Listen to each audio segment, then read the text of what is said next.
Welcome back, you night wanderer. Tonight, we're slipping between the cracks of accepted history, not into fantasy, but into the forgotten. The forbidden. The fragments of our past that don't quite fit the puzzle. The pieces quietly swept aside by textbooks, closed-door institutions, and polite academic consensus. You've heard the story they tell us. That civilization began around 6,000 years ago. That before that, we were scattered hunter-gatherers, huddling in caves and chasing mammoths. But what if that's only part of the truth? Or worse, what if it's a rewrite? Tonight, we'll unearth the stories carved into stone temples older than the pyramids. We'll sift through the sands of vanished continents, decode ancient myths that may be memories, and ask the question, what came before us? Not everything we'll explore has been accepted by mainstream science, but all of it exists. All of it has been found, and quietly shelved. Sites excavated, then reburied. Skeletons photographed, then hidden. Myths dismissed, though they echo across cultures with uncanny similarity. So as you settle in, dim the lights, and let the hum of mystery fill your space. Let the weight of certainty soften. What we're about to uncover may not change your mind, but it might just awaken it. And before we begin, take a moment to subscribe if you're new here, and if you're already part of this curious little corner of the internet, thank you. Drop a comment telling me where you're listening from. I always love seeing who's out there, wandering the edges of history with me. Now close your eyes, take a deep breath, let your mind drift. Because the truth, as they say, is stranger than the fiction we've been taught. Chapter 1. The mystery beneath our feet. What we were never meant to find, beneath layers of soil, beneath the dust of centuries and the weight of civilizations long buried, there are whispers. Not literal ones, of course, but whispers in stone. In artifacts unearthed where none should exist. In structures that predate not only history books, but the very frameworks we use to measure civilization itself. We walk over them every day. Cities have been built atop forgotten cities. Sacred temples built on ancient ruins. Stories layered like geological strata. But every now and then, something slips through. Something that doesn't fit the timeline. Something that asks, without apology, who were we before we were us? In the late 20th century, on a hillside in southeastern Turkey, a shepherd stumbled upon a stone buried in the ground. It looked man-made, he reported it.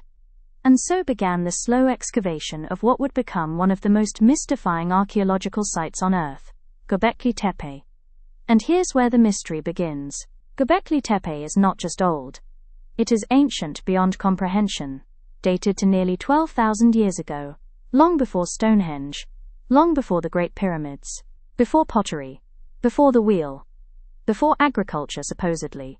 And yet, this site contains monumental T-shaped pillars, many over 16 feet tall, carved with intricate reliefs of animals and abstract symbols. And it wasn't a shelter, it wasn't a village, it was a temple.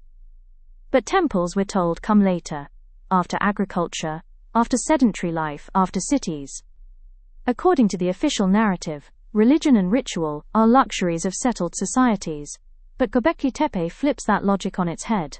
It suggests that maybe, just maybe, ritual came first. That the urge to worship, to gather, to build sacred places, may have preceded the plow and seed. And that's deeply uncomfortable for modern historians.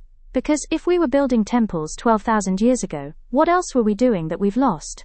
Out-of-place artifacts, the puzzle pieces that don't fit Göbekli Tepe, isn't alone. All over the world, archaeologists, and amateurs with curious minds, have discovered objects that don't make sense. They've been given a name.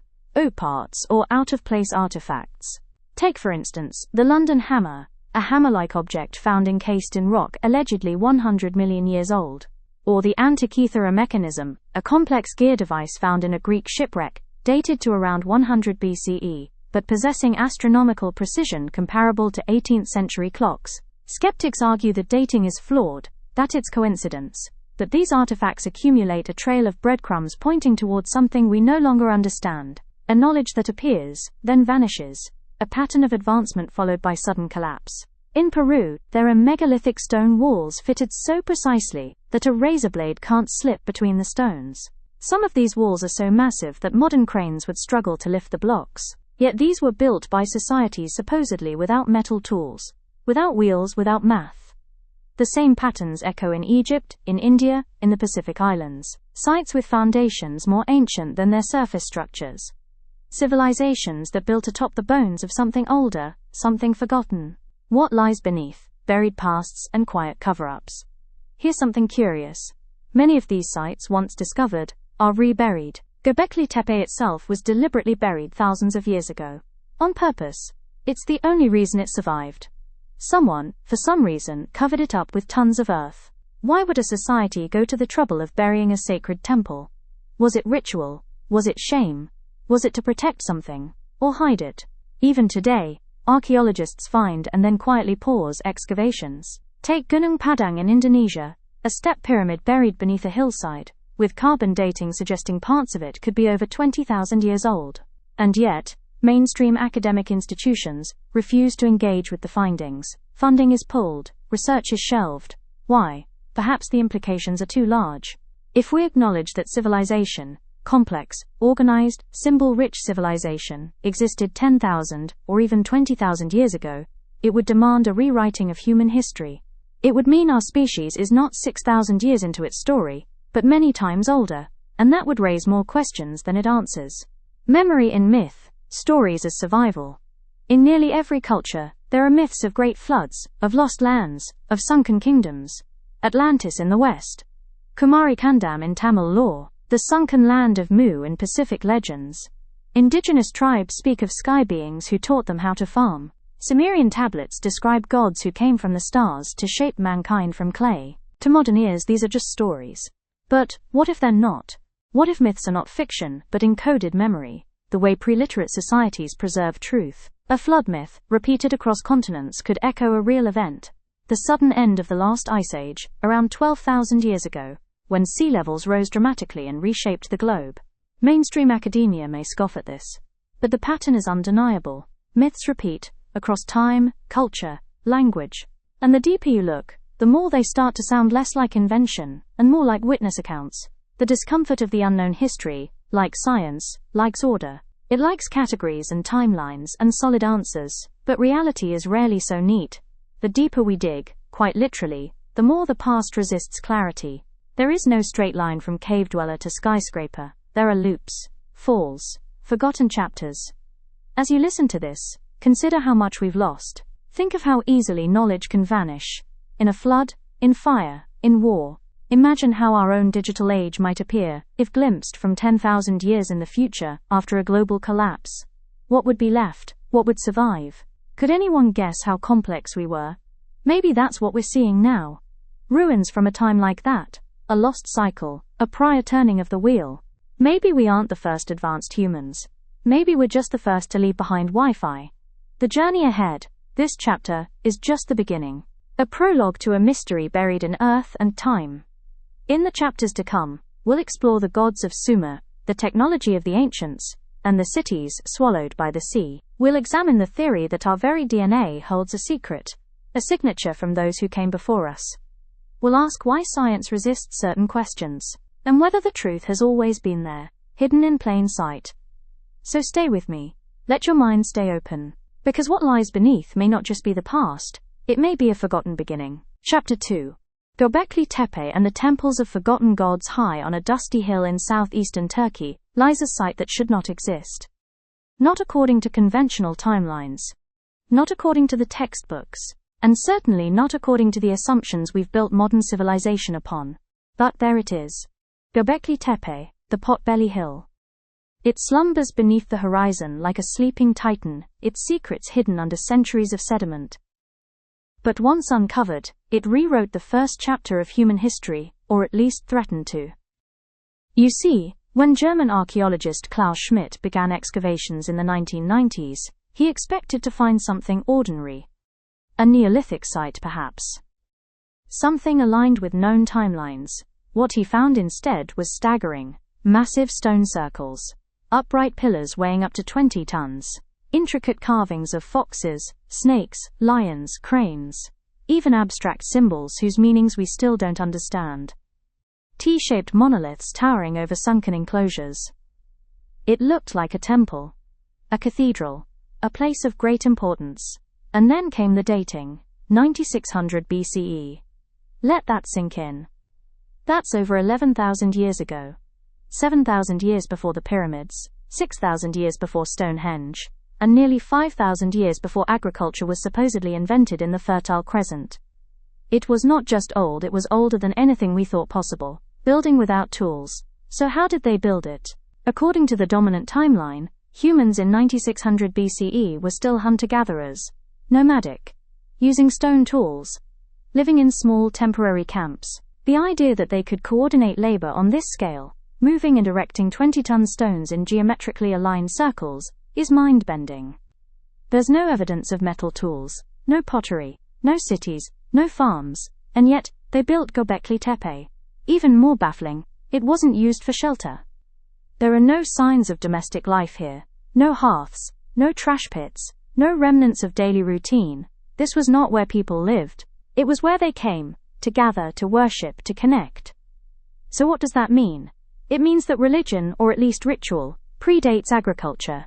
That perhaps it was the desire to build something sacred, not the need to survive, that pulled humanity into settlements. What if temples didn't emerge because of cities, but cities emerged because of temples?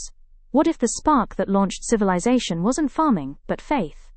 A purpose buried in time. Here's the strangest part. Göbekli Tepe was buried deliberately. At some point, around 8000 BCE, its builders, or their descendants, covered the entire complex in tons of backfill. They didn't abandon it, they entombed it. Why? Was it part of a ritual, a symbolic death for a place of worship? Or was it meant to protect something, or someone, from what was coming? When Schmidt and his team began excavation, they were only scratching the surface. Literally, less than 10% of Göbekli Tepe has been uncovered. The rest still sleeps beneath the earth, waiting. And yet even that fragment has already shaken the foundations of archaeology, because if Göbekli Tepe exists, and it does, then the entire narrative of human progress is up for grabs. Echoes of a lost civilization? Some researchers, often dismissed as fringe, believe Göbekli Tepe isn't a beginning, but a leftover, a remnant, the last whisper of a civilization that existed before the Younger Dryas, a sudden climatic event that occurred around 10,800 BCE, plunging the world back into an ice age. That period saw mass extinctions, global floods, and possibly even comet impacts. It may have erased entire cultures. Could Göbekli Tepe have been a survivor's effort to remember what was lost? A library in stone, a celestial map, a message to the future. Consider this. Some of the carvings on the pillars have been interpreted by archaeoastronomers as star maps, even possibly recording the position of constellations during the very comet strike that caused the Younger Dryas. In other words, this site may not only be ancient but aware. The pillars of meaning, the T-shaped pillars, are the heart of the mystery. Tall and looming, many stand in pairs, facing each other like sentinels. They're carved with animals, some real, some mythical, and abstract motifs, H's, V's, circles, serpents. Some believe these were not just pillars, but anthropomorphic beings. The T-shape may represent broad shoulders and a headless body. Some even suggest they could be deities, forgotten gods. In the central ring of enclosure D, the two largest pillars stand face to face, each over 16 feet tall. One has a belt with a loincloth carved into its surface. It's subtle, but telling. These weren't just stones. They were representations of something, or someone. And they were placed with astronomical precision. Alignments with the solstice, perhaps. Or even with Sirius, the brightest star in the sky, which had immense importance in ancient Egyptian cosmology. Thousands of years later, is this coincidence, or continuity? Are we seeing the first religion, or the last remnant of a much older one? Suppressed narratives. Despite its age and significance, Göbekli Tepe is rarely mentioned in school curricula. It's still being excavated, still being studied, but there's a palpable discomfort around it in academic circles. Why? Because it challenges the narrative. It suggests that humans were capable of advanced symbolic thought, coordination, and engineering, long before our accepted models allow. And it's not alone. Sites like Karahan Tepe, Navali Kori, and Catalhoyuk, all in the same region, are beginning to paint a very different picture of prehistoric Anatolia, a picture that involves cities before cities, temples before towns, and belief before bureaucracy. The pushback is subtle. Funding is scarce. Research is slow. Public awareness is minimal. And that's the real tragedy, because Göbekli Tepe isn't just an anomaly, it's a key. A gateway to a forgotten world. A sacred blueprint. Some theorists believe Göbekli Tepe is not just a temple, but a cosmic diagram. Its circular enclosures resemble mandalas. Its pillars align with stars. Its animal carvings may represent constellations, seasons, or cycles of time. Some even think it's a calendar, not just of the year, but of ages. Could its builders have encoded knowledge not just of the heavens, but of humanity's place within it? Might they have inherited this knowledge from an earlier culture, one destroyed in a global catastrophe, whose survivors fled and carried fragments of memory with them? This is speculative, of course. But the site invites speculation. It asks questions. It beckons us to remember. The weight of memory. Imagine walking through Göbekli Tepe, 12,000 years ago. The wind hums across the stones. The sun casts long shadows from towering pillars. Around you, priests or shamans. Perhaps even the builders themselves chant in forgotten tongues. Fires flicker. Stars rise. You don't understand their language. You don't know their rituals. But something in your bones remembers. A feeling. A silence. A reverence. That's the power of a place like this. It reaches across time and touches something primal. Not just history, but ancestry. A message from the deep past. So what is Göbekli Tepe? A temple? A calendar? A remembrance of lost gods? We don't know. But we do know this. It is real. It is ancient. And it does not fit. And when something doesn't fit, maybe it's not the piece that's wrong. Maybe it's the puzzle. In the next chapter, we'll travel even farther, not in space, but in meaning. We'll dive into the Anunnaki enigma, and the Sumerian tablets that describe beings from the stars who shaped humanity from dust. Were they gods? Were they myths? Or were they something else entirely? Close your eyes. Let the dust of Göbekli Tepe settle in your thoughts, and prepare to step deeper into the shadows of forbidden history. Chapter 3. The Anunnaki Enigma. Myths or memory. In the ancient land of Mesopotamia, between the rivers Tigris and Euphrates, a civilization blossomed like no other. Long before Rome, before Egypt, before Greece, there were the Sumerians. They gave us the first written language, cuneiform, pressed into soft clay with reed styluses. They mapped the stars, built ziggurats that reached for the heavens, tracked time with stunning precision. Their legacy is undeniable, but hidden within their clay tablets, among the inventories of sheep and barley, are stories that defy explanation. Myths, or perhaps memories, that speak of sky gods, of creation, of knowledge given, not earned. And central to these tales are beings called the Anunnaki, gods from the stars. According to the Sumerians, the Anunnaki were not metaphorical deities, they were physical beings. They came from the heavens, from a place called Nibiru, a mysterious planet or realm referenced in their texts. They did not merely visit, they descended. They walked among men. And according to some interpretations, they created humanity. One of the most famous stories is the Epic of Atrahasis, written over 4,000 years ago. In it, the gods toil to dig canals and work the land. Eventually the lesser gods, the Igigi rebel, they're tired. So the Anunnaki, led by Enki and Ninhursag, create humans as a labor force to ease their burden. The recipe? Clay, and the blood of a slain god. Let that sink in. A story of gods mixing their essence with earth to create a servant race. Sound familiar? It echoes in Genesis. God formed man from the dust of the ground. It mirrors tales from Egypt, Mesoamerica, even Polynesia. Different cultures. Same pattern.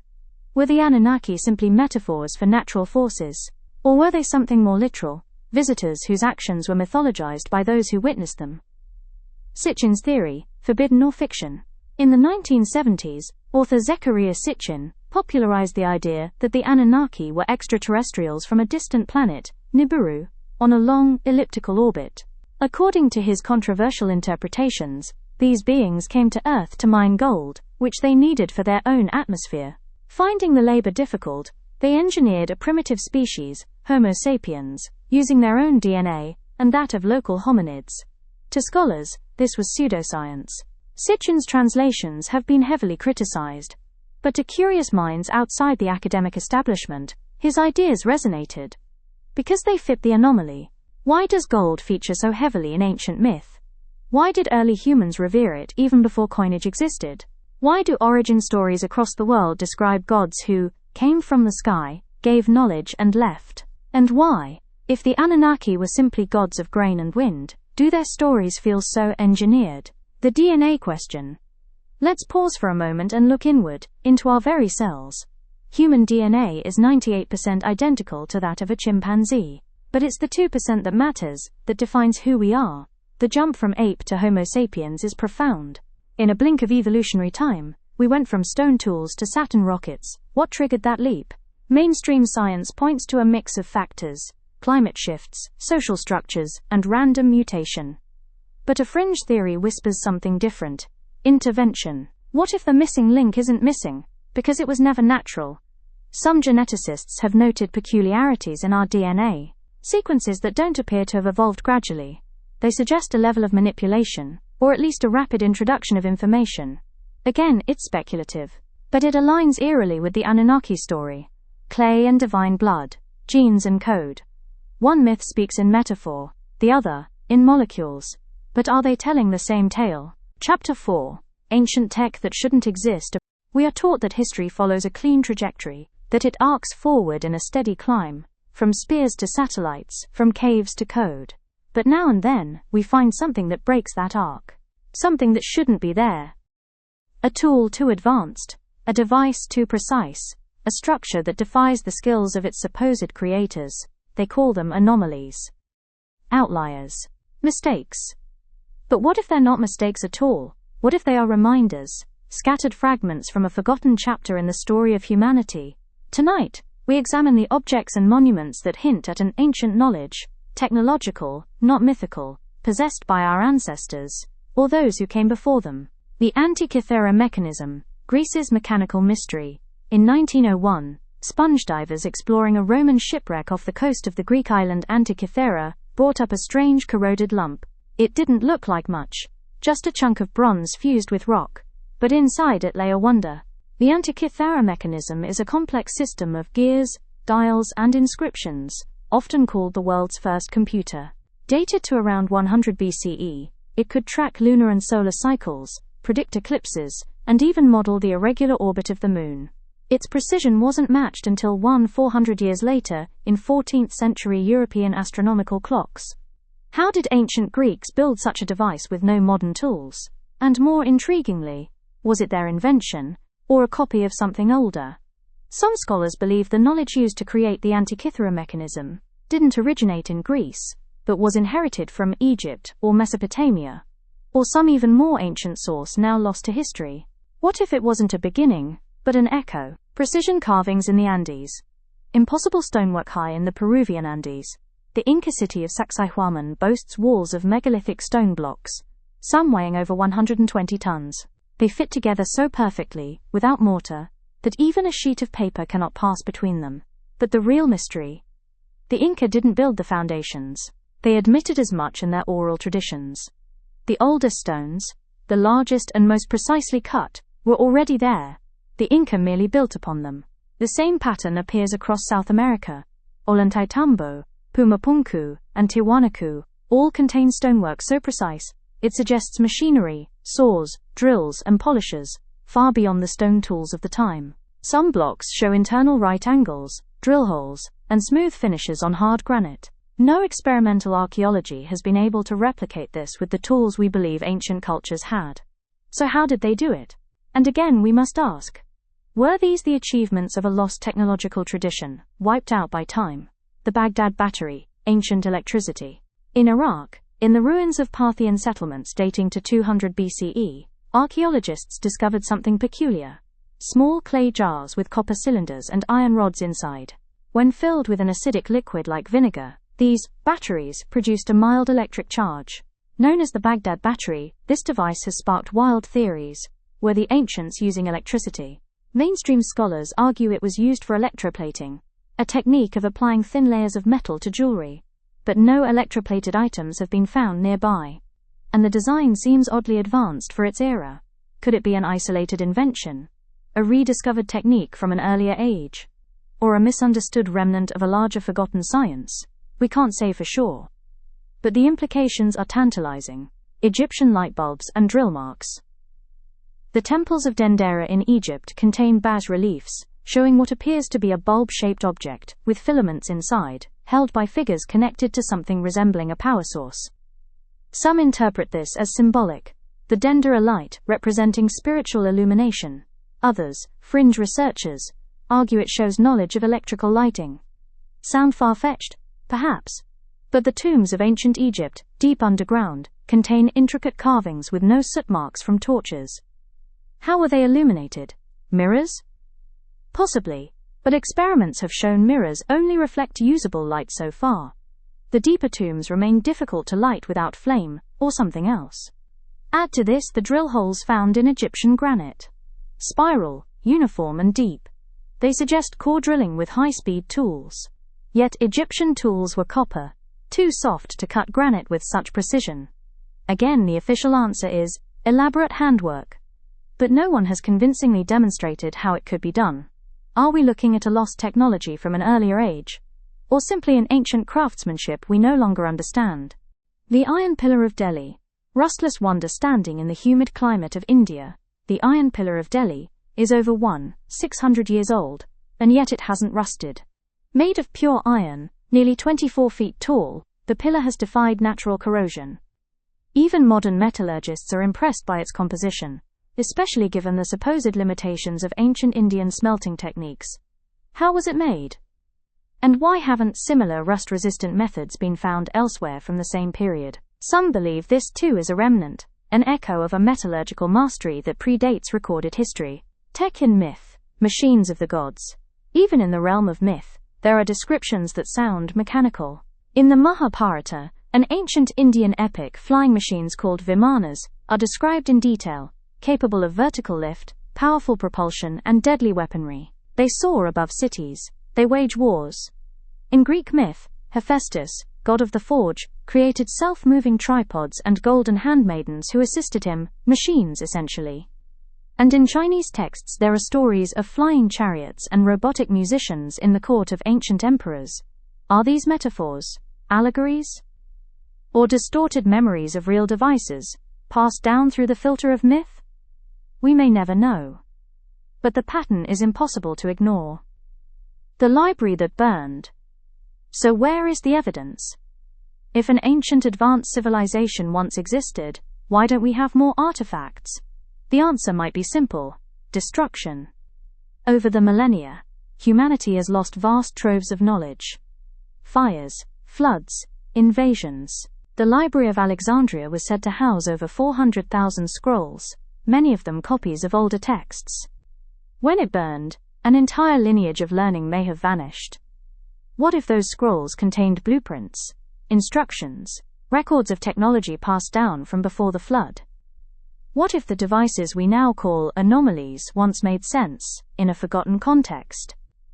Cycles of Civilization. Graham Hancock, Randall Carlson, and other alternative historians have proposed a compelling theory that humanity doesn't progress linearly, but in cycles. Advanced civilizations rise and fall, cataclysms erase them. Survivors restart with fragments of knowledge, myths, and mysteries. Göbekli Tepe, the Sumerians, the pyramids. Atlantis, they could all be remainders, markers of previous turns of the wheel. In this view, we are not the pinnacle of history, but simply the latest version. And perhaps not the best one. What remains? So what's left? Scattered artifacts, stories etched in stone, technologies that shouldn't exist, structures too precise to explain. They may not prove a lost civilization, but they suggest it, they whisper it. They ask us to question the story we've been told, because if ancient people had tools we can't recreate, then they knew something we don't. And that knowledge, however faint, still flickers. In the next chapter, we dive even deeper into the oceans themselves. To explore sunken cities, megalithic roads beneath the waves, and lost continents that once stood above the sea, close your eyes. Let the hum of gears, the whisper of old stone, and the silence of forgotten machines lull you deeper. Because perhaps the oldest machines were not built in factories, but in temples. Chapter 5. The Lost Cities Beneath the Ocean. Water hides everything. Time, bones, entire cities. Lost not just to war or weather but to the tides. What lies beneath the oceans has only begun to be discovered. And even then, only in fragments. But those fragments whisper of something vast. Sunken temples. Stone roads vanishing into the deep. Cities mapped by sonar that no longer exist above the surface. And stories from every ancient culture of lands swallowed whole by water.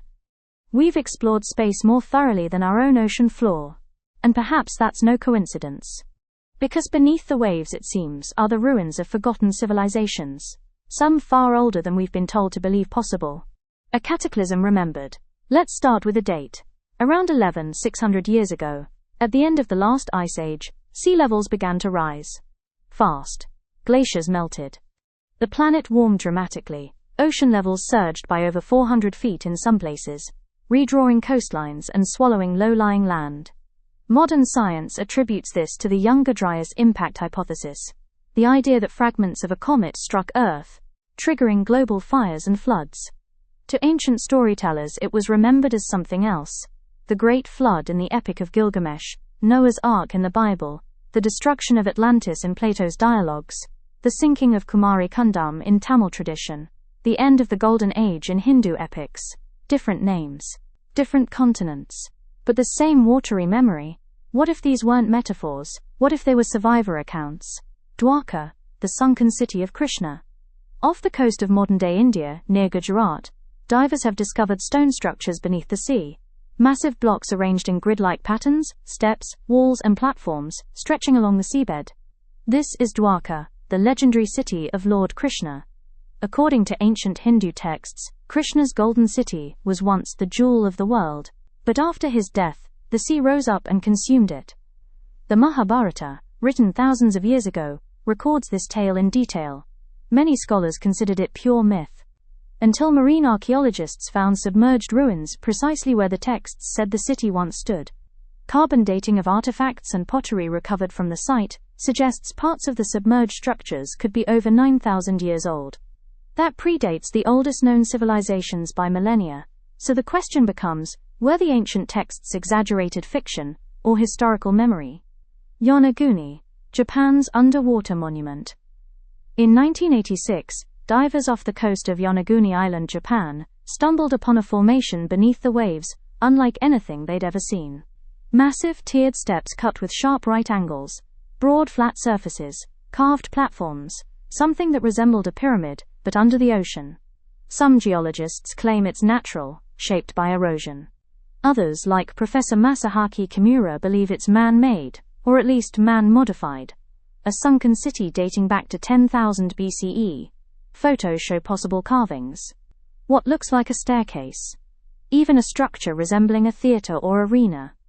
Mainstream archaeology remains skeptical, but the site continues to fascinate researchers and divers from around the world.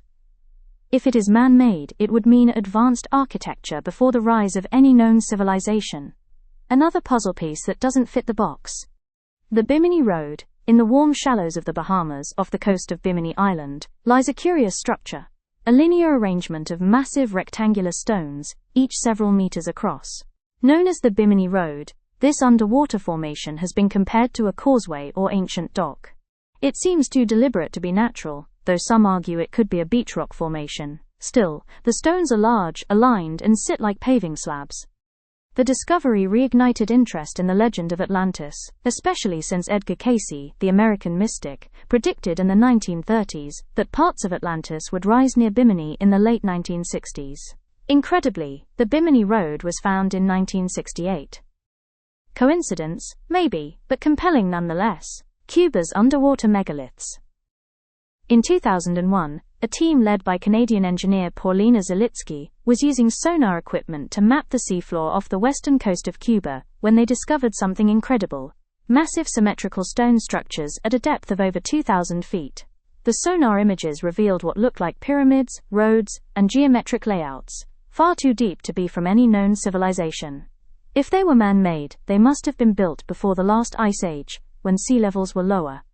That would place them at over 12,000 years old, older than anything we've ever officially recognized. The Cuban government halted further investigation. The site was quietly forgotten. But the scans remain, and they hint at something extraordinary beneath the Gulf. Stories from the depths. Coastal indigenous groups around the world tell eerily consistent tales of land lost to water. The Aboriginal peoples of Australia recall land bridges that were swallowed by the sea. Native American legends speak of flooded valleys and drowned forests. In Ireland and Wales there are tales of sunken kingdoms beneath the waves, whose bells can still be heard at night. In Tamil Nadu, India, there's the legend of 7 pagodas, 6 of which were swallowed by the sea. In some cases, these stories have been validated by modern science. Submerged forests, ancient roads leading into the ocean, stone walls now miles from the nearest shore. Are these isolated floods? Or signs of a global event? A shared trauma that shaped human memory for millennia? How much is still hidden? Over 70% of Earth's surface is ocean, and less than 5% of it has been thoroughly explored.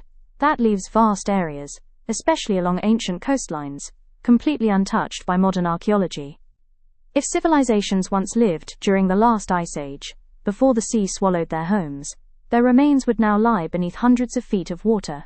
We may be looking for our origins in deserts and valleys, while they rest in silence beneath the waves.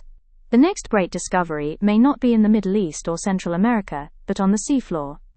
And perhaps that's why so many ancient stories speak of gods who emerged from the sea, of cities that glimmered beneath the surface, of knowledge that came and went with the tides. A different map of the world. If we rewind the clock to 12,000 years ago, the world looked very different. The British Isles were connected to Europe by Doggerland, a vast plain now submerged beneath the North Sea. Southeast Asia was part of a single landmass called Sunderland, now split into islands. The Caribbean had more exposed land, as did the Gulf of Mexico. And humanity? According to conventional history, we were just learning how to farm. But if even one of these underwater cities is authentic, just one, then everything changes. Because it would mean we weren't beginning, we were rebuilding. Echoes in stone. The ocean keeps its secrets well. Salt water erodes, coral grows over stone, silt buries the past layer by layer. But sonar sees what the eyes can't. And as our technology advances, we're beginning to glimpse a second history of the world, one written beneath the waves. A history of builders, sailors, thinkers, who walked coastlines that no longer exist, who worshipped in temples now visited only by fish, who left behind no scrolls, only stone. And maybe, stories that survived as myth, as bedtime tales, as warnings, and now, as whispers in the dark for those willing to listen. In the next chapter, we'll leave the oceans behind and explore something even stranger, skeletons that don't belong, skulls that defy explanation, and the question of giants, hybrids, and forbidden fossils. Let the waves wash over your mind, drift with the tides, because the story of humanity's beginning may not be buried in the ground. It may be sleeping beneath the sea. Chapter 6: Forbidden Skeletons, Giants, Elongated Skulls, and Hidden Fossils. There's something unsettling about bones. They tell stories when no one else can. They whisper truths the textbooks don't always echo. And sometimes, they speak of beings we're told never existed. Hidden in private museum collections, misfiled in drawers, quietly lost in basements of major institutions, there are skeletons that don't fit the evolutionary timeline. Skulls too large, jaws too wide, eye sockets too strange. Some of them resemble us, others don't. We're told they're mistakes, hoaxes, misidentified, but they keep showing up. Across continents, across centuries. These are the forbidden skeletons, the ones science doesn't talk about. The ones that, if real, rewrite everything we think we know about the human story. The giants in the earth. Nearly every culture has myths of giants. The Nephilim in the Bible, the sons of God, who took human wives and bore children of great size. The Anakim and Rephaim, warrior tribes feared for their height and power. The Gigantes of Greek mythology, massive beings born of the earth itself. Native American legends of red-haired giants who roamed North America. Norse stories of the Jotnar, chaotic titans of immense strength. They are always there, towering, ancient, and dangerous, sometimes revered, sometimes slain. But what if they weren't just myth? In the 1800s and early 1900s, hundreds of newspaper articles across the United States reported the discovery of giant skeletons, some 7, 8, even 10 feet tall, buried in burial mounds, caves, and old earthworks. Photos were taken, bones were displayed, And then, curiously, they vanished. The Smithsonian Mystery One name comes up again and again in these reports. The Smithsonian Institution. According to researchers like Richard Dewhurst, author of The Ancient Giants Who Ruled America, many of these bones were sent to the Smithsonian, only to disappear without trace. Internal documents from the 19th century show correspondence between curators regarding unusually large human remains. Some were catalogued, others dismissed. Skeptics argue these were exaggerated hoaxes, misidentified large humans or pathological cases, but if even one of those bones was real, then the story of human evolution is missing an entire chapter, one where we weren't the only kind of human walking the earth. The elongated skulls of Paracas, in Peru, in the desert coastal region of Paracas, archaeologist Julio Tello made a discovery in the 1920s that still baffles researchers today. In tombs dating back over 3,000 years, he found skulls that were massively elongated, not just in shape, but in volume. Some had 25% more cranial capacity than modern human skulls. Now, skull elongation isn't unknown. Many ancient cultures practiced cranial binding, wrapping an infant's head to create a desired shape. But in those cases, the skull's volume and suture lines remain normal.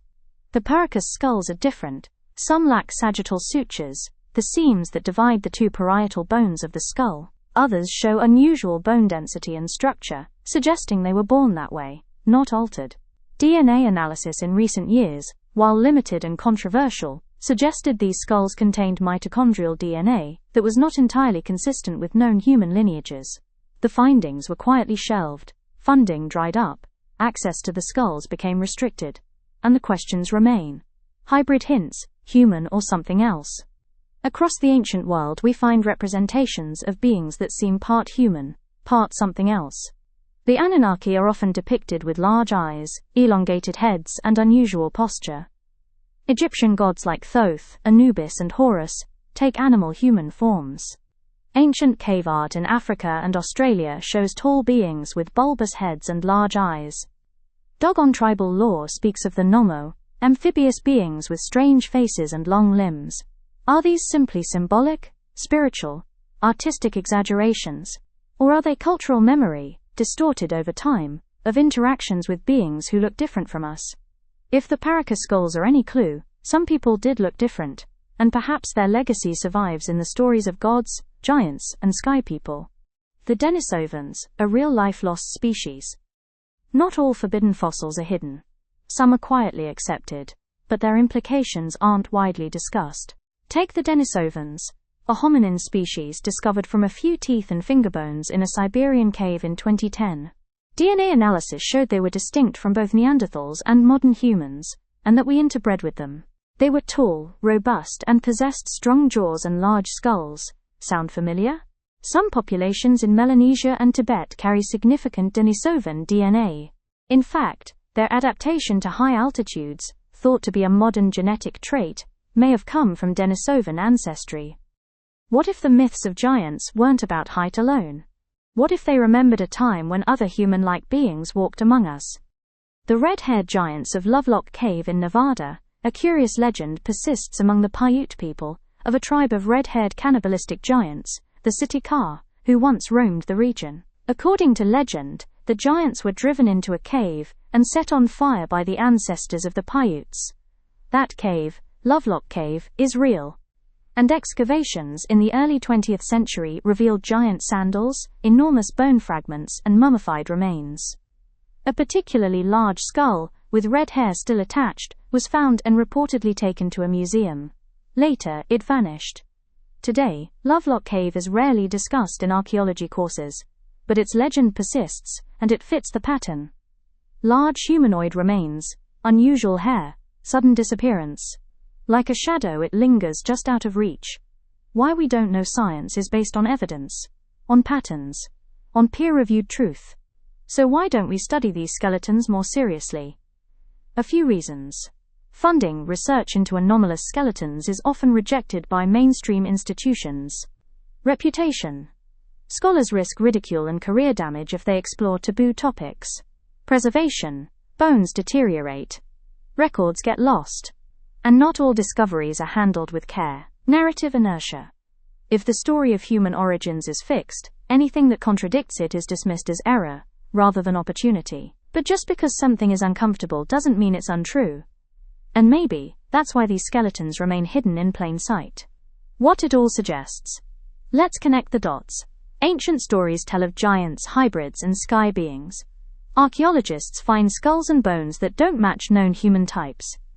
DNA analysis occasionally reveals unknown lineages. Some ancient skulls appear deliberately shaped, or inherently different. Institutions receive these remains, and they quietly disappear. This doesn't mean every story is real, or every skull is alien, but it does mean the human story is not yet finished. It is still being unearthed, bone by bone, fragment by fragment, from a past far stranger than we imagined. The sleep of ancients' bones don't lie, they don't embellish or dramatize. They simply exist. Quiet, resilient, and persistent. They speak not in words but in weight, in silence, in shapes that shouldn't be. And sometimes they ask us to reconsider what it means to be human. In the next chapter, we'll look at the Sumerian code, the earliest writing system on Earth, and possibly the first programming language. We'll decode the tablets, the symbols, the metrics, and ask, where did this knowledge come from? But for now, let the bones rest. Close your eyes. Let the echoes of long-buried giants drift into your dreams. Because even if history forgets them, the Earth does not. Chapter 7. The Sumerian Code. Humanity's first programming language? Before keyboards and binary, before algorithms and silicon chips, before even papyrus or parchment, there was clay, and into it the Sumerians pressed the first written words. Small, wedge-shaped marks known as cuneiform. It was not poetry, not religious verse, but data, lists, ledgers, inventories. It began as administration, receipts, transactions, grain counts. But then, it evolved into stories, laws, mathematics, star charts, medical records, songs. From this matrix of symbols, created over 5,000 years ago, emerged the first known system for organizing and storing information. A code so influential that nearly every alphabet since has borrowed from its logic. But what if it was more than just writing? What if the Sumerian system wasn't just a record of civilization, but a program that built it? Cracking the cuneiform looks simple. Wedge marks pressed into clay tablets using a stylus. But it's a modular, multifunctional system. Each symbol could represent a sound, phonetic value, a concept, ideogram, a numerical quantity, a grammatical function, or a symbolic metaphor. Some signs had multiple meanings, depending on their context and order, not unlike code functions in programming languages. Think of it like an early syntax-based operating system. It didn't just describe the world, it organized it, structured it, and it allowed ideas to be replicated, transmitted, and executed across space and time. In other words, it wasn't just writing. It was civilization's source code. The Sumerian base 60 system. The Sumerians didn't use base 10, like we do. They used sexagesimal math, a base 60 system. That might sound arbitrary, but it's still with us today. 60 seconds in a minute, 60 minutes in an hour, 360 degrees in a circle. Why? Because 60 is incredibly divisible by 2, 3, 4, 5, 6, making it ideal for calculations, timekeeping, astronomy, and geometry. It's more elegant than base 10 in many ways, especially when mapping celestial cycles, which the Sumerians were obsessed with. So how did they invent it? Did they stumble upon it through trial and error? Or was it inherited, passed down from an earlier group with an understanding of astronomical mechanics? It's not just that they used base 60. It's how early they used it, and how sophisticated their calculations were. The astronomical tablets. Among the thousands of cuneiform tablets recovered from Mesopotamia, are many that detail the heavens, movements of the moon and planets, eclipse cycles, stellar alignments, mathematical predictions. Some of these calculations are so advanced that they weren't matched again until the Renaissance. They even had a system called Enuma Anu Enlil, a massive collection of omens based on celestial events, tied to events on Earth. Not mere superstition, but a form of predictive modeling based on cosmic patterns. In a sense, they treated the universe itself as a kind of code. Readable, trackable, programmable. A data stream from the gods, the Tablet of Destinies. In Sumerian myth, the gods possess something called the Tablet of Destinies. A divine object that grants its holder the power to control the fates of men and the operations of the universe. In some versions it's described as a stone, in others as a scroll or inscribed object. Always covered in writing, always holding power. If we strip away the mythological flourishes, what remains is this: a tablet covered in code that defines the rules of reality. Sound familiar? To the modern mind it evokes programming, simulation theory, source files, a master control device. What if the tablet of destinies wasn't a fantasy, but a memory? A metaphor for the power of encoded knowledge, the power to shape society, belief, even nature itself. And what if the earliest scribes weren't just record keepers, but the first programmers? The invention that appeared fully formed. Most inventions evolve slowly, a progression of trial and error, but cuneiform appeared suddenly, complex, widespread, and systematized. There's little evidence of a clumsy pre-writing phase. The earliest tablets are already administratively efficient, linguistically structured, and mathematically coherent.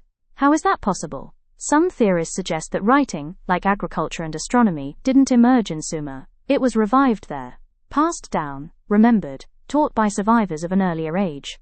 Or perhaps encoded in stone long before the tablets were ever pressed. The Sumerian knowledge paradox. Here's what makes Sumer so mysterious. They had writing, mathematics, law codes, schools, lunar calendars, complex medicine, detailed astronomical records, mythologies involving genetic engineering and star travel. But what they didn't have: iron, horses, concrete, advanced tools, or any clear predecessor civilization. It's like a civilization spawned with source code pre-installed, but no sign of the developer. That paradox is at the heart of forbidden history, because either the Sumerians were far ahead of their time, or they were standing on the shoulders of something even older. Encoded myths, hidden mathematics. Sumerian myths, like the Enuma Elish and the Epic of Gilgamesh, aren't just stories. Scholars have found mathematical structures, astronomical data, and allegorical layers embedded within them. Like code, wrapped in metaphor. Numbers that reference planetary cycles, symbolic structures that map to solar years. Even the names of gods correspond to celestial bodies, with narratives that mirror their motions across the sky. It's not just mythology, it's astronomy in disguise. It's science wrapped in poetry. And once again we must ask, who encoded it? And why? Did they know more than we do? There are tablets describing star systems with unusual accuracy, including the orbit of Nibiru, a hypothetical rogue planet mentioned in fringe interpretations of Sumerian texts. There are mentions of planetary alignments, orbital periods, and stellar distances, concepts we only recently confirmed with telescopes. Did they guess? Or were they told? And if they were told, by whom? By gods? Or by astronomer priests, who preserved the last remnants of a knowledge system predating the flood? Maybe that's what the Sumerians were, the reboot. Not the beginning, but the install file. The legacy of the clay code, the cuneiform script, eventually gave rise to Akkadian, Babylonian, Assyrian, and Elamite writing systems, all feeding into later alphabets, including Greek and Latin. In other words, the code lives on. In our letters, our calendars, our measurements. We may no longer press clay, but we still speak the language of the Sumerians, in days of the week, in numbers, in myths retold. Perhaps the greatest trick the past ever played was to hide itself in plain sight. From clay to code today, we use digital code to build realities, virtual, augmented, algorithmic, but the logic is the same. Symbols, syntax, structure, execution. Ancient scribes and modern coders are not so different. Both build worlds with language. Both shape belief. Both preserve memory. And maybe, just maybe, they both inherited their craft from something even older. In the next chapter, we'll leave the libraries behind and journey into legend, into the myth of Atlantis. Was it real? Where was it? And if it existed, what kind of civilization was it? Close your eyes now. Let the symbols of clay drift away. Let the echo of the stylus fade. Because sometimes, the past isn't lost, it's just encoded. Chapter 8. Atlantis Revisited. Was it real all along? A great island nation, advanced, prosperous, beautiful, and in a single day and night, gone. That's how Plato described Atlantis in the 4th century BCE, a mighty civilization that sank beneath the waves, due to divine punishment, pride, or some great cataclysm. To many, it's a myth, a morality tale, a utopian fiction meant to serve as contrast to Athens, a warning about corruption, excess, and the fall of empires.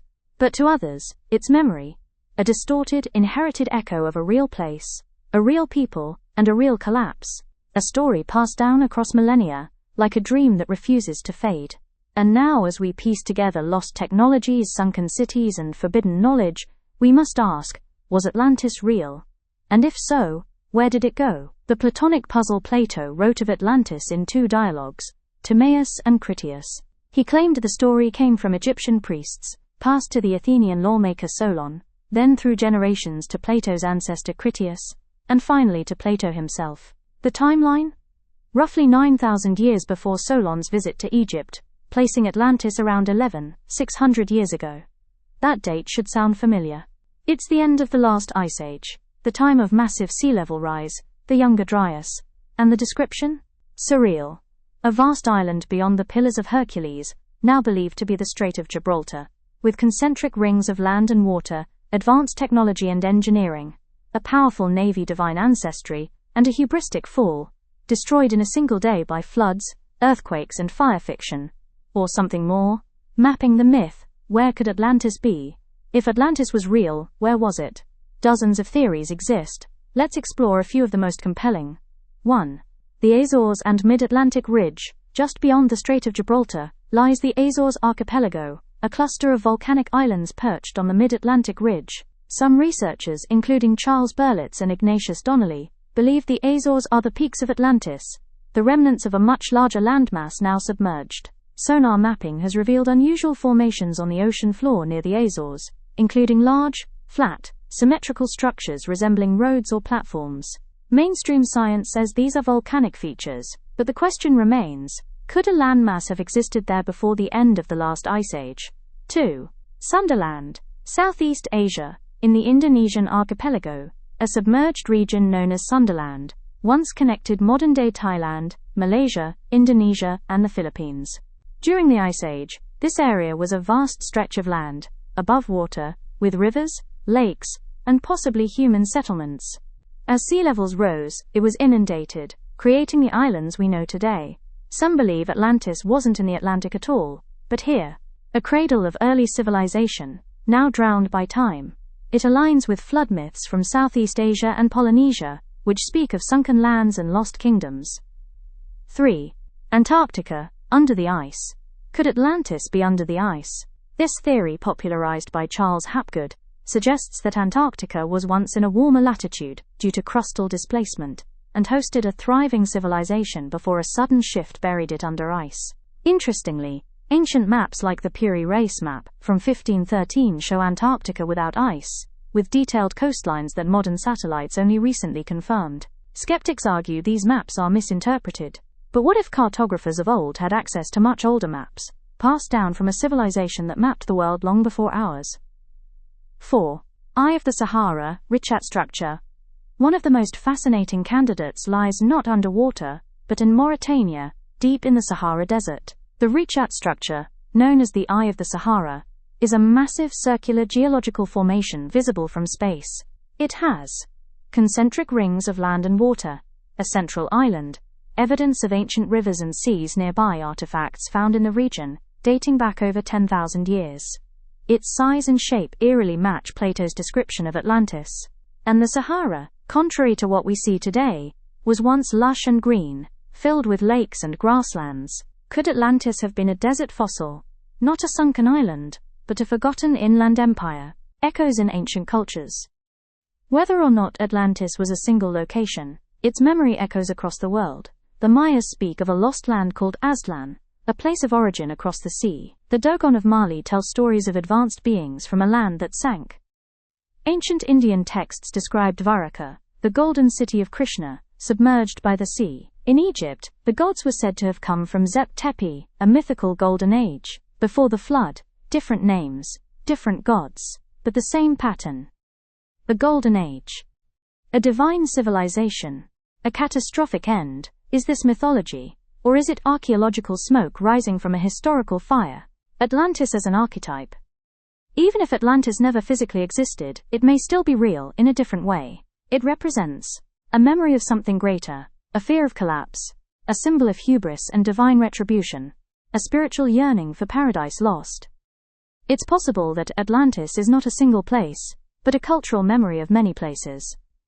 Many collapses, many civilizations wiped out by sea and time. Atlantis becomes a composite myth, woven from floods in Mesopotamia, tsunamis in the Mediterranean, and drowned coasts across the globe. A collective scar, a whispered truth, a warning. Why the silence? So why hasn't mainstream archaeology embraced Atlantis? Simple. There's no concrete proof, no inscriptions that say "Welcome to Atlantis," no direct archaeological links. But also, there's resistance. Because if Atlantis was real, it means civilization is much older than we think. It would mean redating sites like Göbekli Tepe, reinterpreting flood myths, and acknowledging the possibility of global civilization, millennia before Mesopotamia. And that would shake the foundations of history. The Atlantean legacy, Atlantis, whether real or remembered, refuses to die. It resurfaces every few decades, in discoveries, in dreams, in divers, sonar scans. It's as if the Earth itself is trying to remind us. You were not the first. There were others. They reached high. They fell. And their bones now sleep beneath stone and sea. In the next chapter, we go even deeper, into the war in heaven. The ancient stories of cosmic battles, fallen beings, and divine rebellions. Are these metaphors, or memories? Close your eyes. Let the waves of myth wash over you. Let the stone rings of Atlantis spiral through your thoughts.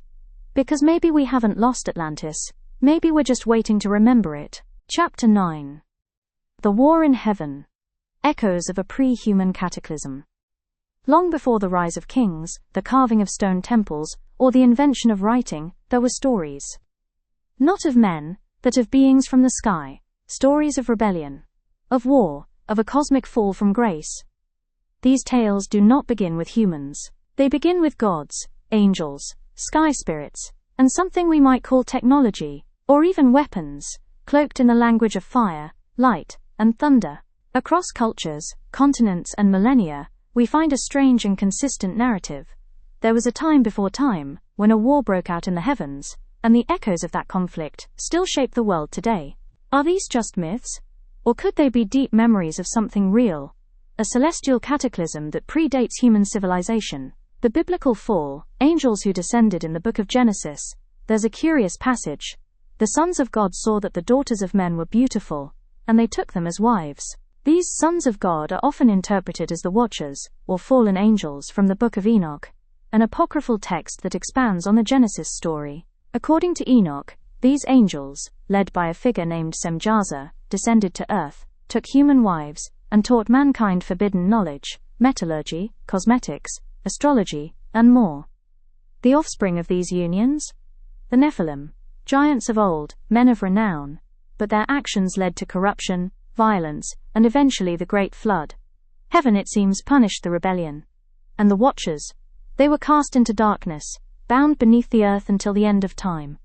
This is not just a story of sin.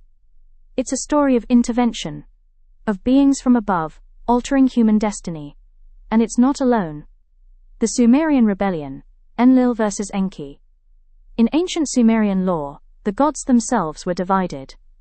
Enlil, the chief god, was a strict enforcer of divine law. Enki, the god of wisdom and water, was more sympathetic to humans. When humanity multiplied and became noisy, Enlil decided to destroy them, with a flood. But Enki rebelled. He warned Atrahasis, the Sumerian Noah, and instructed him to build a boat. A celestial civil war, divine dissension, not just among humans, but among the creators themselves. Hindu mythology. The War of the Devas and Asuras. In Indian texts like the Mahabharata and the Puranas, we read of epic battles between the Devas, gods, and Asuras, anti-gods. These weren't just metaphorical fights. They included celestial weapons, the astra, that resembled energy beams, missiles, and even nuclear-like blasts. A single projectile charged with all the power of the universe. An incandescent column of smoke and flame as bright as 1,000 suns rose in all its splendor. These aren't primitive descriptions of swords and spears. They sound technological, and the wars, they didn't take place in deserts or jungles. Some were fought in the skies. Others, on floating cities and aerial chariots called vimanas. The scale? Global. The consequences. Cataclysmic. Norse myth. The War of the Aesir and Vanars. Even in Norse mythology, the earliest gods, the Aesir and the Vanars, go to war. They battle over control, power, and divine domains. And when the war ends, a fragile truce is formed. The world as we know it, Midgard, is shaped from the remains of earlier worlds. This idea of cycles of destruction and rebirth is central to Norse belief. Ragnarok, the final war, is yet to come, but it echoes the one that already was. In these myths, Earth is not the starting point, it's the battleground. Mesoamerican memory, the War of the Suns. In Aztec cosmology, we are living in the fifth sun, the fifth creation of the world. Each previous sun or age was destroyed. One by jaguars, one by wind, one by fire, one by flood. Each era ended in catastrophe. Each one marked by the actions of the gods, often in conflict. The gods fight, the world resets, and humanity, or its precursor, starts again. What kind of knowledge could encode such precise cosmological cycles? And what kind of being survives through them? Were these gods astronauts? Writers like Erich von Däniken, author of Chariots of the Gods, proposed that these ancient myths are garbled accounts of extraterrestrial beings who came to Earth, warred among themselves, and were remembered as gods. To mainstream historians, this idea is speculative at best, ridiculous at worst. But look at the language of the myths. Flaming chariots, beings clothed in light, thunder from the sky, cities descending from the heavens, weapons that level mountains. It's easy to dismiss them as metaphor. But what if we take them literally? What if the gods weren't supernatural, but technological? What if the war in heaven was not a story, but a record? The crater clues scattered across the planet are impact sites and geological scars that hint at past catastrophes. The Younger Dryas impact hypothesis suggests that around 12,800 years ago, fragments of a comet struck Earth, triggering floods, wildfires, and a sudden drop in temperature. The Sudbury Basin in Canada. The Vredefort crater in South Africa. Ancient layers of nanodiamonds, platinum, and impact spherules. The evidence points to a violent past. A past that could have inspired myths of war, fire, and divine judgment. What if that war, fought above, ended below on Earth? And we are simply the survivors. Fallen angels, bound titans, imprisoned gods. In many myths, after the Great War, the losing side is imprisoned. The Watchers are bound in chains under mountains. The Titans are cast into Tartarus. The Asuras are trapped in the netherworld. The Jotnar are locked beyond the edges of the world. And then, always, comes the flood. A deluge to wash the earth, to reset, to bury the past. But myths are persistent. They refuse to be drowned. Why would they fight? If these were advanced beings, gods, angels, or ancient astronauts, what could cause a war? Control over Earth's resources? Disagreement over whether to intervene in human evolution? A rebellion against hierarchy or cosmic law? Jealousy, pride, vengeance, the same emotions that move us? The oldest texts don't offer answers, only fragments. But from those fragments, a picture forms. A war not just of weapons, but of ideology. One side wanted to guide, the other to rule. And we were caught in the middle. Still echoing whether myth or memory, the war in heaven left traces. In our religions, in our architecture, in our dreams of flight and fire and apocalypse, in the unexplainable scars in stone, in the silent void between stars. Perhaps the war never ended. Perhaps it's still happening, in quieter ways, in older places, beyond the veil. Or perhaps it ended with such devastation that only whispers remain. In the next chapter, we'll travel even farther back, into the time before time. The possible existence of pre-Ice Age civilizations, and the growing evidence that humanity's story didn't begin in Sumer, but in a world long buried. But for now, close your eyes. Let the drums of war fall silent. Let the golden helmets fade. Let the fire and light recede. And listen closely, because sometimes the most ancient truths are not shouted, they are whispered from the stars. Chapter 10. Pre-Ice Age civilizations. The time before the pharaohs, before the ziggurats, before even Göbekli Tepe rose from the hills of Anatolia, there was silence. Or so we've been told. Conventional archaeology draws a clear line. Civilization began around 6,000 years ago. Before that, scattered hunter-gatherers, small camps, stone tools. No writing, no monuments, no cities. But what if that's wrong? What if, buried beneath glacial sediments, lost under oceans, or hidden in myth, there was a civilized world before the Ice Age, before history itself? Tonight we enter the forbidden chapter, the time before time. The geological clock reset the last Ice Age, ended abruptly around 11,600 years ago. This period, the Younger Dryas, brought sudden global warming, melting glaciers, and catastrophic flooding that submerged vast portions of Earth's landmass. This wasn't a slow transition. It was violent, sudden, and global. Sea levels rose over 400 feet. Coastlines moved inland by miles. Entire landscapes were drowned. Now ask yourself, what happens to any civilization living on those coastal plains? They disappear. Their cities, underwater. Their records, washed away. Their monuments, shattered by flood and fire. So it's not that they left no trace. It's that we haven't looked in the right places. The mystery of Gunung Padang. In Indonesia, on the island of Java, sits an unassuming hill called Gunung Padang. To locals, it's long been considered sacred. But in the early 2000s, something unexpected was discovered. The hill was man-made. Beneath the grass and soil were massive stone blocks, arranged in terraces and chambers. Carbon dating of organic materials taken from inside the structure suggest a construction date as early as 20,000 BCE, over 22,000 years ago. Mainstream archaeologists pushed back. The dating was questioned, the site dismissed. But researchers like Dr. Danny Hillman Natawajaja insisted, this is not natural. It is the oldest known megalithic structure on Earth. And it suggests one thing. Civilization did not begin in Mesopotamia. It was already old by then. The flood survivors around the world. Ancient cultures speak of a golden age that came before the flood. The Zep Tepi of ancient Egypt. A time when gods walked among men. The Satya Yuga of Hindu tradition. The first of four great ages. The antediluvian kings of the Sumerians, who ruled for tens of thousands of years. The Popol Vuh of the Maya, describing earlier worlds that were created and destroyed. Even the Bible includes the genealogies of patriarchs who lived to be hundreds of years old, before the deluge reset history. What are these stories really describing? Myth? Or memory? Forgotten technologies? Many ancient sites show signs of techniques we still struggle to replicate. Megaliths weighing hundreds of tons, moved without wheels. Stone cut with surgical precision. Sacred geometry encoded in layout and proportion. Astronomical alignments requiring advanced understanding of planetary cycles. Where did this knowledge come from? Is it possible that what we call ancient ingenuity is really the residue of a forgotten science? That the builders of the post-flood era were heirs to something greater, struggling to remember what once was?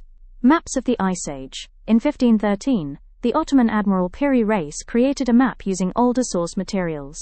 What shocked modern scholars was that his map showed the coastline of Antarctica beneath its ice. But Antarctica wasn't officially discovered until 1820. And no one had seen its ice-free coast in millennia. Unless Piri Reis was copying from ancient maps created when Antarctica was not covered in ice, over 12,000 years ago. Other maps, like the Orontius Phineas map and the Buache map, also depict ice-free polar regions, complex coastal data, and mountain ranges unknown to 16th century cartographers. If genuine, they suggest a lost seafaring civilization with global geographic knowledge, long before the supposed dawn of navigation.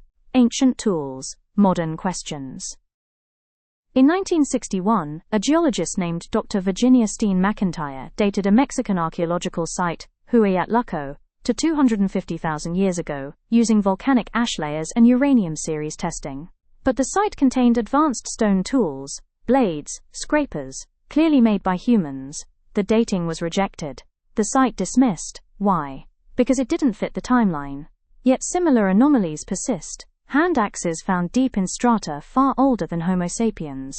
Metal spheres with machined grooves found in 2.8 billion-year-old rock in South Africa. The London hammer, encased in 100 million-year-old rock. Mistakes, hoaxes, or remnants of a civilization so old it's become geological. The memory of cataclysm. Many ancient monuments seem obsessed with tracking the heavens. Solstices, equinoxes, planetary alignments, precession. Why? Perhaps because their builders were trying to prevent something. to predict the return of a comet. A solar flare, a tilting of the Earth's axis. Göbekli Tepe, for example, may encode the Younger Dryas impact in its carvings, with depictions of falling objects, burning skies, and cosmic animals.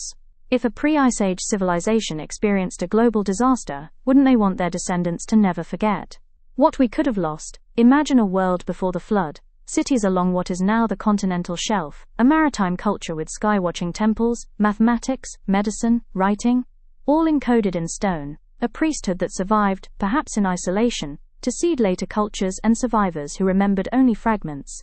If that world was destroyed, only its stonework and stories would remain. And we, millennia later, would call them myths. Why this matters? The story of humanity isn't just about progress, it's about loss, about memory, amnesia, rebirth. We've lost more than we've preserved, forgotten more than we've learned. And every artifact, every flood myth, every impossible ruin is a clue, a breadcrumb trail leading backward through time. We don't know how far it goes, but we can feel it. In the stones, in the stars, in our bones. In the next chapter, we'll turn the mirror toward ourselves and explore the DNA puzzle.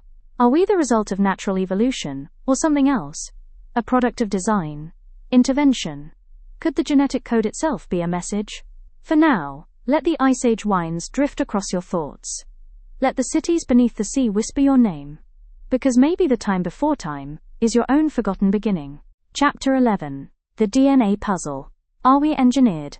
Inside every cell of your body is a library older than memory. A code written in 4 simple letters, A, T, C, and G, over 3 billion characters long. It knows how to build you, how to keep your heart beating, your brain firing, your skin growing. It is the most advanced operating system ever discovered, and it was there from the very beginning. But where did it come from? Was it crafted by chance? Was it shaped slowly, through eons of trial and error?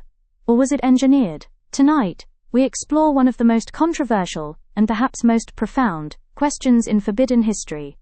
Is human DNA the result of design? The sudden leap. Our closest relatives, chimpanzees, share roughly 98.8% of our DNA. And yet, the gap between species is staggering. Language, abstract, thought, art, architecture, agriculture, spirituality, technology. In evolutionary terms, we made this leap in the blink of an eye, over a few 100,000 years.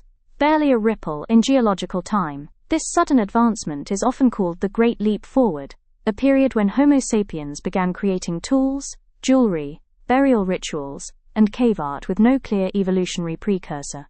To some, this was simply a natural tipping point. To others, it resembles an upgrade. Chromosome 2, the genetic signature.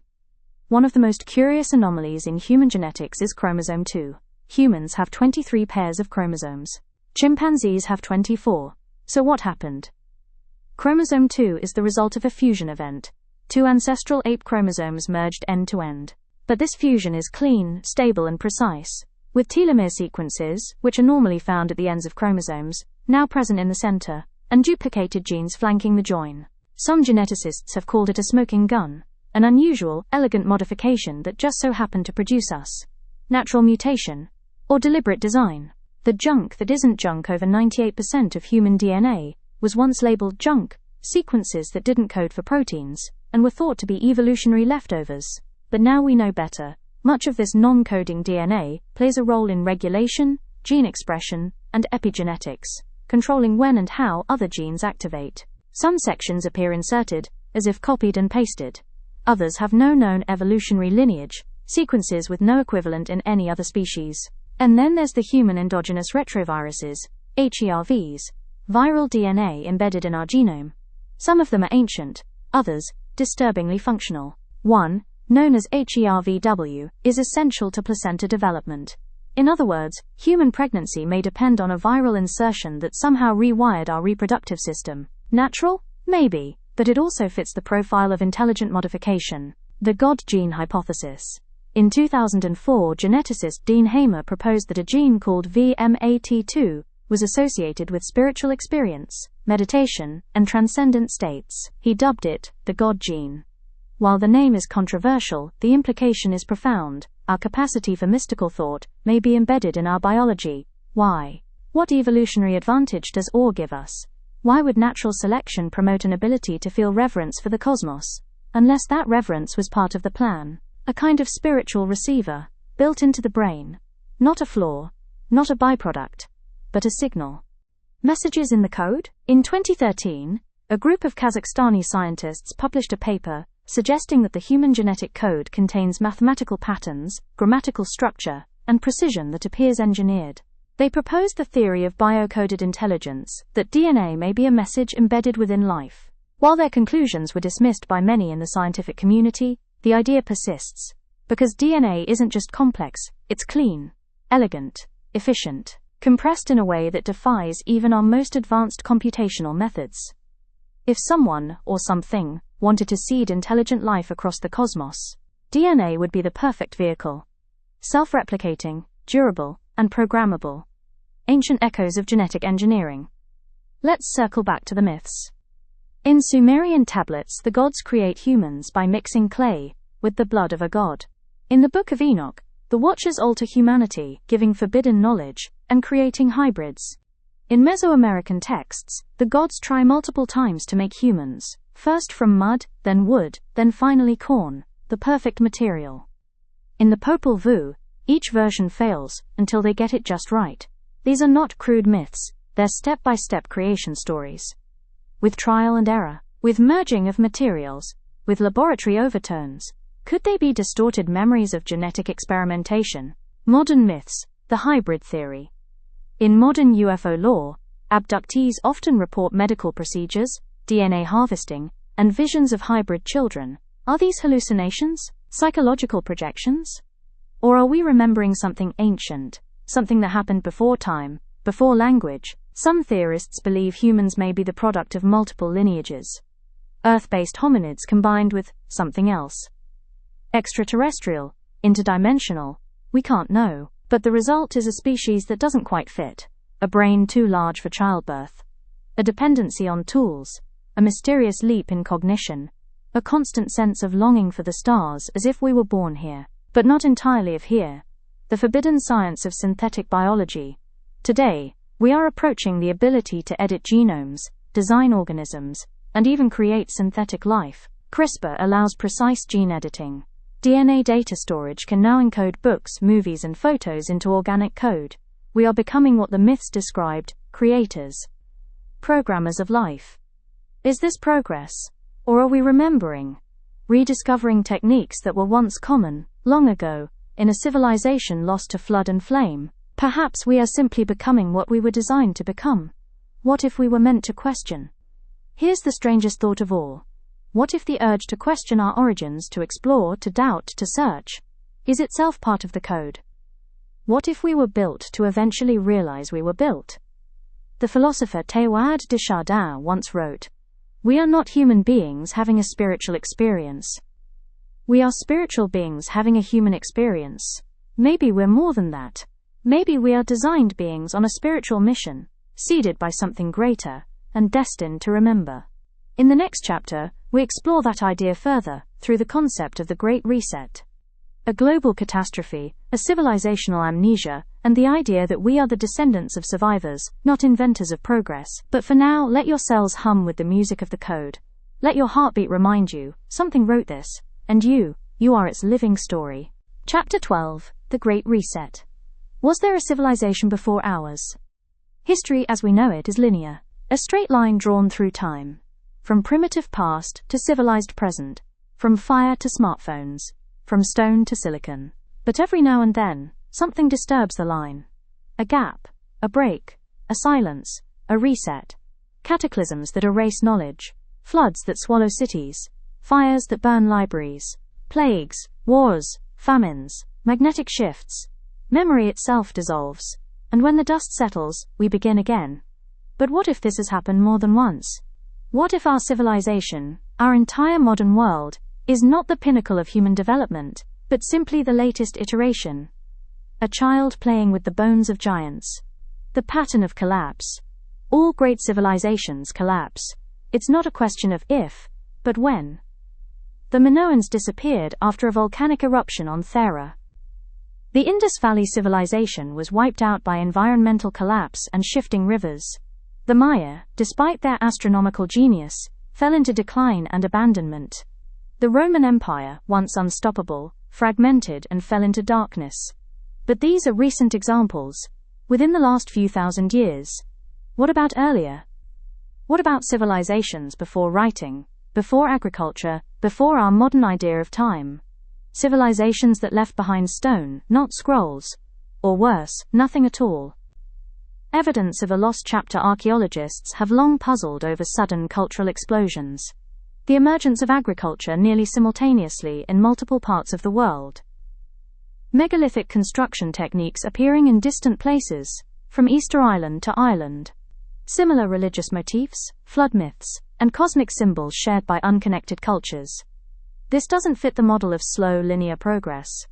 It suggests a global transfer of knowledge, or a shared inheritance, not discovery, but rediscovery.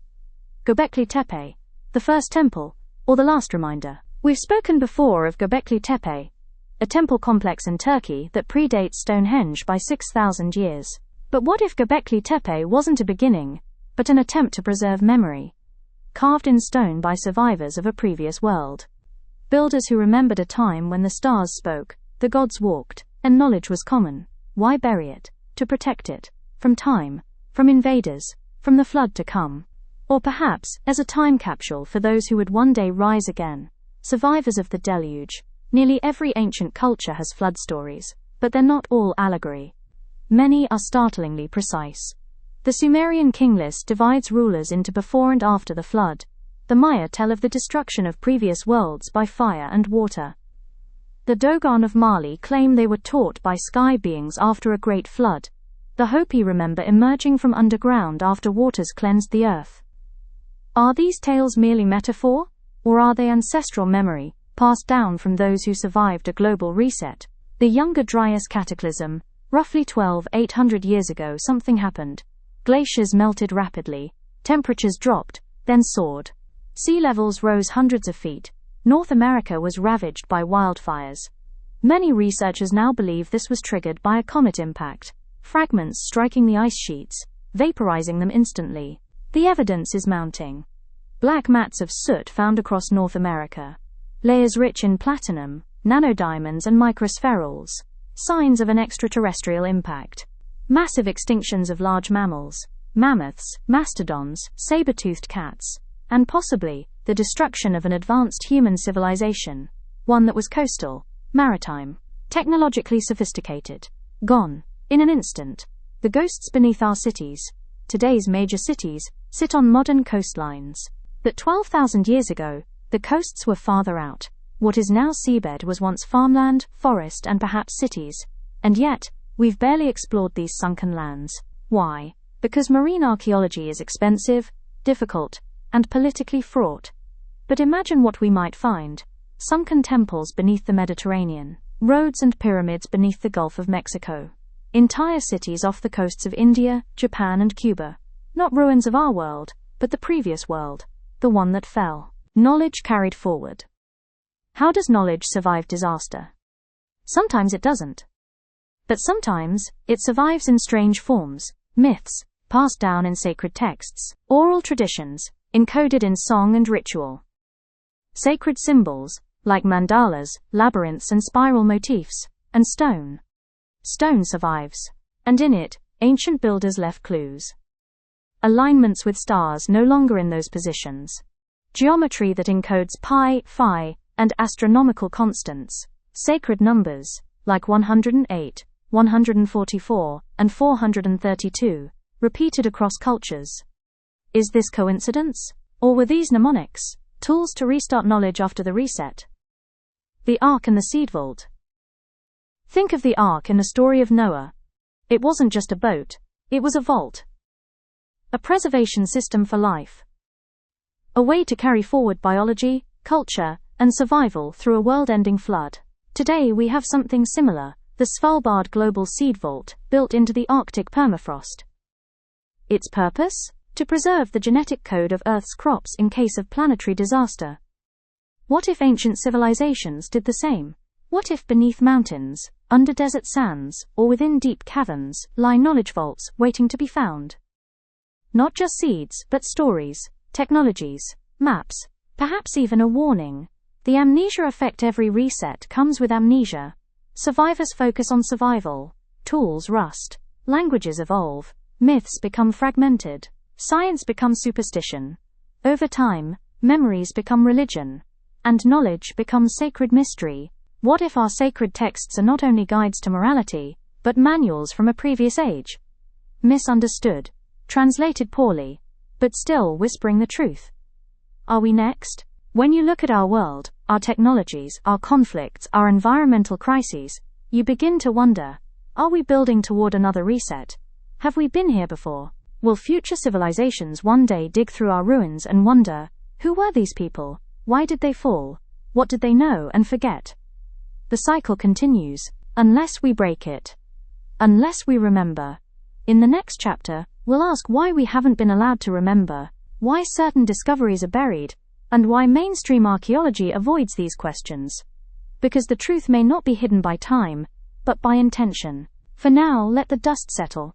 Let the floodwaters recede. Let the whisper of forgotten cities echo in your dreams.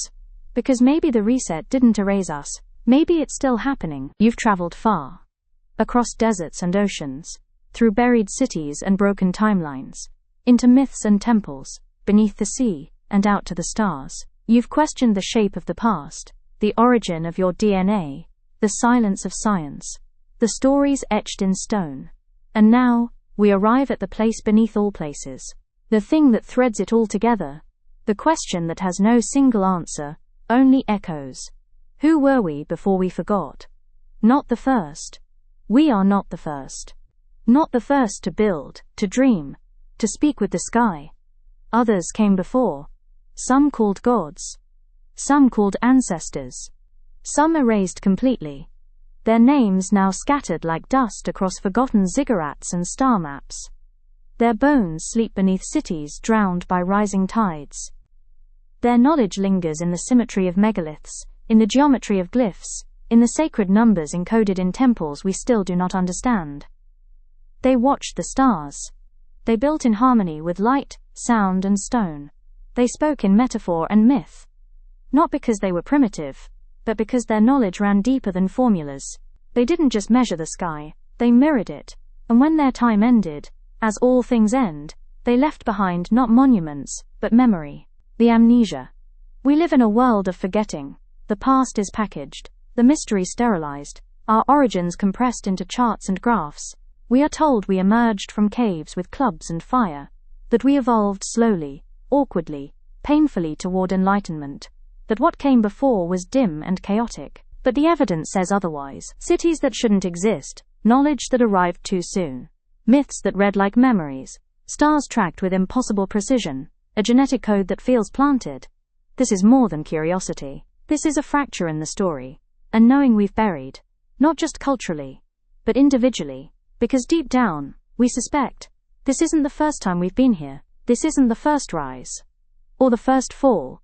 The cycles, everything moves in circles, the earth spins, the stars rotate, the galaxies spiral. Civilizations rise and fall like breath. The ancients knew this. They didn't fear endings. They understood them as part of the cycle. Birth, death, rebirth, flood, fire, ashes, awakening. The yugas, the Baktuns, the ages of man, the wheels of Dharma. They weren't superstitions, they were reminders that nothing is permanent, and everything is connected. The paradox. So here is the paradox. We are children of amnesia, yet carriers of memory. We have forgotten who we are, and yet we built monuments to remind ourselves. The temples, the myths, the numbers, the sky, they are mnemonic devices, cosmic post-it notes, left by ancestors who knew we would one day forget. And so, stone by stone, dream by dream, we find our way back. Not to some lost city, but to the lost self. The return. Maybe the fall wasn't a punishment. Maybe it was a choice. Maybe we chose to forget, to experience limitation, duality, time, just so we could remember again and feel the wonder of it. Because what good is knowledge, if not rediscovered? What joy is there in eternity, without forgetting the beginning? Maybe the flood was a veil, and the veil is lifting. What you carry now? You've heard the forbidden history. You've walked with giants, felt the fire of lost cities, touched the stone that sings, gazed at stars once worshipped, now named. But the most important discovery is not in the ruins, it's in you. Because if the ancients left a message, it wasn't carved in rock or coded in DNA alone. It was written in the human heart, in your longing, your questions, your hunger for meaning. They didn't want to be worshipped, they wanted to be remembered.